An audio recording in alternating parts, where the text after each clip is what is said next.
আসসালামু আলাইকুম। আমন্ত্রণ জানাচ্ছি ফার্স্ট সিকিউরিটি ইসলামী ব্যাংক লিমিটেড শীর্ষ খবর জানাচ্ছি আহমেদ মেহেদী হাসান। মানিকগঞ্জ ও টাঙ্গাইলের সড়ক দুর্ঘটনায় 13 জন নিহত হয়েছে, আহত হয়েছে আরো 6 জন। মানিকগঞ্জের দৌলতপুরে বাসের সাথে অটো রিকশার সংঘর্ষ হলে ঘটনাস্থলেই 7 জনের মৃত্যু হয়।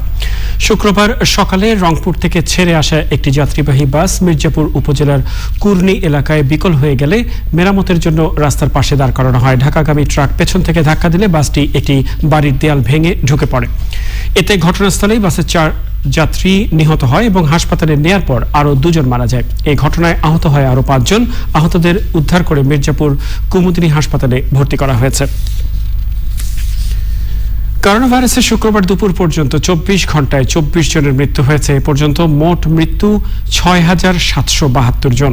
মৃত্যুর হার 1.43%। 24 ঘন্টায় সুস্থ হয়েছেন 2,572 জন। এ পর্যন্ত মোট সুস্থ 3,90,951 জন। সুস্থতার হার 82.48%। 24 ঘন্টায় নমুনা সংগ্রহ হয়েছে 15,527 এবং এই সময় শনাক্ত 2,252 জন। এ পর্যন্ত মোট আক্রান্ত হয়েছেন 4,73,991 জন। শনাক্তের হার 14.59%। পরিকল্পনা অনুযায়ী কক্সবাজার ক্যাম্প রোহিঙ্গাদের একাংশকে নোয়াখালীর ভাসানচরে স্থানান্তর শুরু করেছে সরকার। প্রথম ধাপে দ্বীপটিতে আশ্রয় নিয়েছে 1,642 জন। সংশ্লিষ্টরা বলছেন, এখানে আসা রোহিঙ্গাদের জীবনমান নিশ্চিত হলে তালিকাভুক্ত বাকিদেরও স্থানান্তর করা হবে। দ্বীপটিতে চাষাবাদ, গবাদি পশু পালন ও নারী রোহিঙ্গাদের হস্তশিল্প প্রশিক্ষণ সহ নানা কাজে তাদের নিয়োগের পরিকল্পনার কথা জানিয়েছে সংশ্লিষ্টরা।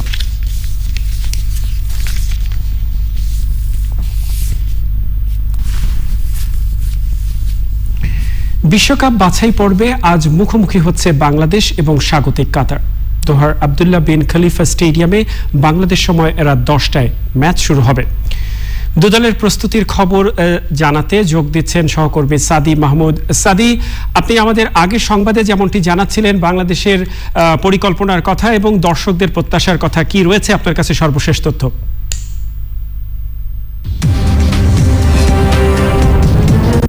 জি মেহেদী, ধন্যবাদ আপনাকে। আসলে আমি শুরুতে একটি অন্য প্রসঙ্গে আসলে কথা বলতে চাই। সেটি হলো যে আপনি দেখতেই পাচ্ছেন যে আমি কাতারের আলখোর শহরে দাঁড়িয়ে আছি এবং আমার পেছনে যে সুবিশাল একটি আকৃতির একটি বিশাল স্থাপনা দেখতে পাচ্ছেন, এটি হলো আল বাইত স্টেডিয়াম, আলখোর শহরের আল বাইত স্টেডিয়াম। এখানে কিন্তু 2022 কাতার যে বিশ্বকাপ হবে, সেই বিশ্বকাপের উদ্বোধনী ম্যাচ কিন্তু আসলে এখানেই শুরু হবে এবং এখান থেকে কিন্তু আসলে কাতার বিশ্বকাপ যাত্রা শুরু করবে।